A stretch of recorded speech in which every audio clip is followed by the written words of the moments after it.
ஓம் சாய்ராம். என் அன்பு செல்லமே, என்னுடைய அழகான தங்கமே, வாமா, உனக்காகத்தான் காத்திருக்கிறேன். எப்பொழுதுமே ஏதாவது ஒரு விஷயத்தை நினைத்து நினைத்து நினைத்து புலம்பிக் கொண்டே இருப்பார். இனிமேல் அதற்கெல்லாம் புலம்புவதற்கு வேலையே அல்ல. நல்லது செய்யவில்லை என்றால் தானே புலம்புவாய். நான் தான் நல்லது செய்வதற்காக இருக்கிறேனே, அப்புறம் எதற்காக உன்னுடைய வாழ்க்கையில் கவலைப்படுகிறாய்? கவலைகள் வேண்டாம். ஒருவன் ஒரு முறை தப்பு செய்து விட்டான். அவனுக்கு எப்படி இருந்தாலும் தண்டனை கிடைக்கும். ஆனால் அவனுடைய வாழ்க்கையில் நல்லதையோ நடத்தி தர வேண்டும். அந்த மாதிரியான சூழ்நிலையில் தான் நான் இப்பொழுது இருக்கிறேன். நீ தவறு என்ற ஒன்றை செய்துவிட்டாய். அதிலிருந்து எப்படி நான் மீளப் போகிறேன் என்பதும் தெரியவில்லை. நீ தவறு செய்ததற்காக உனக்கு நிச்சயமாக தண்டனை உண்டு. இது உனக்கு மட்டும் அல்ல, எல்லோருக்கும் தான். தெரிந்து செய்கிறீர்களோ தெரியாமல் செய்கிறீர்களோ, அது ஒரு கர்மவினையாக மாறும். அதை யாராலும் தடுக்க முடியாது. அது ஒரு கர்மவினையாக மாறும். அதுவே நான் தவறு செய்து விட்டேன், என்னை மன்னித்து விடுங்கள் என்றால் அது பாதி கர்மவினையாக ஆகும். கொஞ்சமாகவே குறைக்கப்படும். அதனால்தான் ஒரு விஷயத்தை செய்வதற்கு முன்பு பார்த்து நிதானமாக செய்யுங்கள். அடுத்தவர்களுடைய மனசை கஷ்டப்படுத்தாமல் நடந்து கொள்ளுங்கள் என்று நான் சொன்னேன். தங்கமான பிள்ளைக்கு ஒன்றே ஒன்றுதான். அது என்னவென்றால், நீ தெய்வத்தை நம்ப வேண்டும். நீ இப்பொழுதும் சரி எப்பொழுதும் சரி தெய்வத்தை நம்புவதே கிடையாது. வணங்குவார், எல்லாருக்கும் நீராகவே தெய்வத்தை வணங்குகிறார். ஆனால் தனியாக போய் தெய்வத்தை நான் நம்புகிறேனோ இல்லையோ வணங்குகிறேன், அவ்வளவுதான் என்று சொல்கிறார். ஆனால் வெளியில் பார்ப்பவர்களுக்கு என்ன தோன்றுகிறது? தெய்வத்தை இந்த பெண்ணோ இந்த குழந்தையோ அப்படி நம்புகிறது என்பது மட்டுமே எல்லோரும் நினைக்கிறார்கள். ஏன் அப்படி செய்ய வேண்டும்? உன்னுடைய வாழ்க்கையில் நான் உனக்கு எந்த நல்லதும் செய்யவில்லை. எல்லா விஷயத்திலேயும் உன்னை சோதனை செய்கிறேன், எல்லா விஷயத்திலேயும் உன்னை சோதிக்கிறேன் என்பதனால் உனக்கு கவலையில் வரும் வார்த்தைகள் அந்த அலட்சியங்கள், அவ்வளவுதான். உனக்கு நிச்சயமாக சொல், அடித்து சொல், என்னை பிடிக்காது, என்னை நீ வெறுத்து விட்டாய் என்பதை நீ சொல் பார்க்கலாம். சொல்ல முடியாது. ஏனென்றால் உன்னால் என்னை மட்டுமல்ல எந்த தெய்வத்தையும் வெறுக்க முடியாது. காரணங்களே, உனக்கு தெய்வத்தின் மீது அளவு கடந்த பக்தியை விட பாசம் இருக்கிறது. நீ எப்பொழுதுமே ஒன்றே ஒன்று சொல், என் மீது நீ எவ்வளவு பாசமாக இருக்கிறாய்.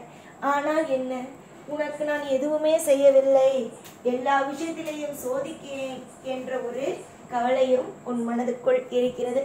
தங்கமான பிள்ளையே, வாழ்க்கையில் சுபமான விஷயங்கள் நடக்கும். அது கூடிய சீக்கிரமாகவே நடக்கும். தேவையே இல்லாமல் குழப்பமோ, தேவையே இல்லாமல் கவலையோ வேண்டாம். நீ எப்ப பார்த்தாலும் என்னிடம் ஒரே ஒரு விஷயத்தை சொல்லிக்கொண்டே இருப்பாய். என்னுடைய மனதுக்கு தெளிவு வேண்டும், என்னுடைய மனதுக்கு எப்பொழுதும் அமைதிகள் வேண்டும் என்று. அமைதியும் தெளிவுகளும் உன்னுடைய வாழ்வில் கிடைக்கும். அமைதி என்பது ஒரு மனிதனை தானாக உருவாக்கி கொள்வதுதானே தவிர மற்றவர்கள் உருவாக்கி கொடுப்பது அல்ல. அது முதலில் நன்றாகவே தெரிந்து கொள்ளுங்கள்.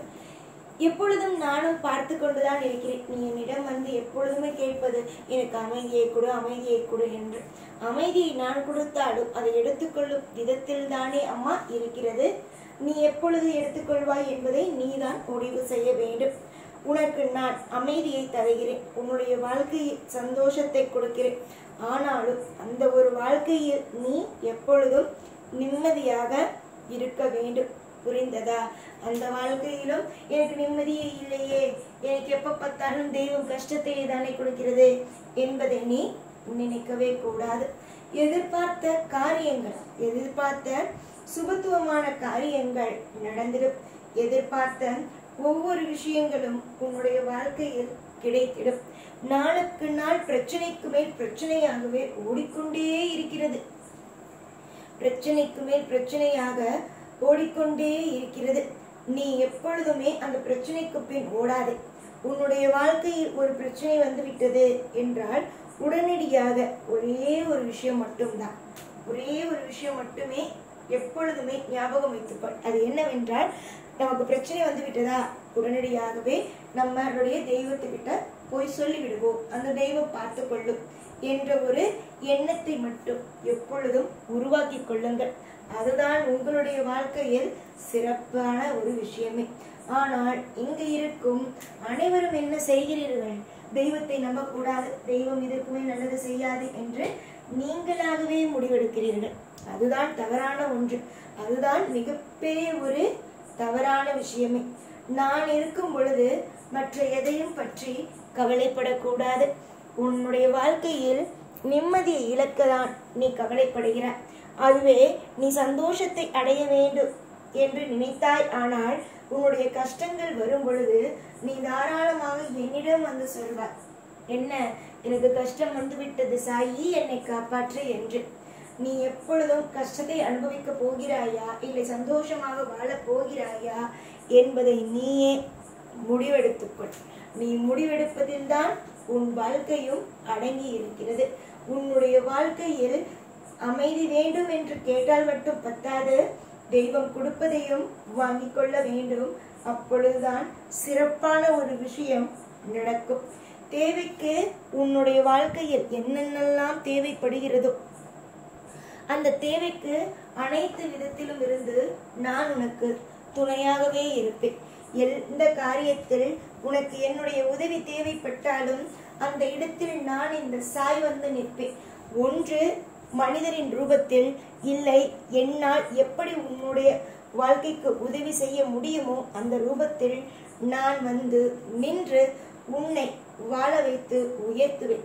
பல நாள் கனவுகள் மனதுக்குள் வைத்துக்கொண்டு ஒவ்வொரு நாள் கனவுகளும் சரிதான், ஒவ்வொரு நாள் கனவுகளையும் சரிதான் உன்னுடைய வாழ்க்கையில் கலைந்து விடுமோ என்று நினைப்பதை விட எல்லாவற்றையும் நம்முடைய தெய்வம் பார்த்து கொள்ளும் என்று நம்பினாலே போதும், வாழ்க்கையில் நீங்கள் முன்னேறி விடுவீர்கள். ஆனால் இங்கு நினைப்பது குறைவு. இங்கு அனைவரும் நினைப்பது குறைவுதான். எப்ப பார்த்தாலும் எல்லா நிலையிலும் பயந்து கொண்டு நடுங்கிக் கொண்டு வாழ்க்கையில் நிம்மதி இல்லாமல் தவித்து கொண்டே இருக்கிறீர்கள். நிம்மதியோடு இருங்கள். எப்பொழுதும் கவலை இல்லாமல் சந்தோஷமாகவே இருங்கள். கவலைகள் வந்துவிட்டால் அது போகாது. அதனால் அதை ஒரு குப்பையில் தூக்கி போட்டுவிட்டு என்னிடம் வந்து அந்த கவலைகள் அனைத்தையும் சொல்லிவிட்டு நிம்மதியாக வாழ்க்கையை வாழ்வதற்கு முயற்சிகளை எடுங்கள். நல்லதையே செய்ய இந்த சாய் இருக்கும் பொழுது கெட்டதை நினைப்பதற்கு உங்களுக்கு என்னம்மா வேலை? கெட்டது என்பது தேவையே இல்லாத ஒன்று. நல்லது நடக்கும், நிம்மதியோ உன்னுடைய வாழ்க்கையில் கிடைக்கும். பல நேரத்தில் கிடைக்காத ஒரு சந்தோஷம் இனிமேல் நீ எப்பொழுதுமே அடையலாம். உன்னுடைய சந்தோஷம், உன்னுடைய அத்தனை விஷயத்தையும் நீ அடையலாம். நம்புங்கள், உங்களுக்கு தேவையானதை நானே பெற்று தருகிறேன்.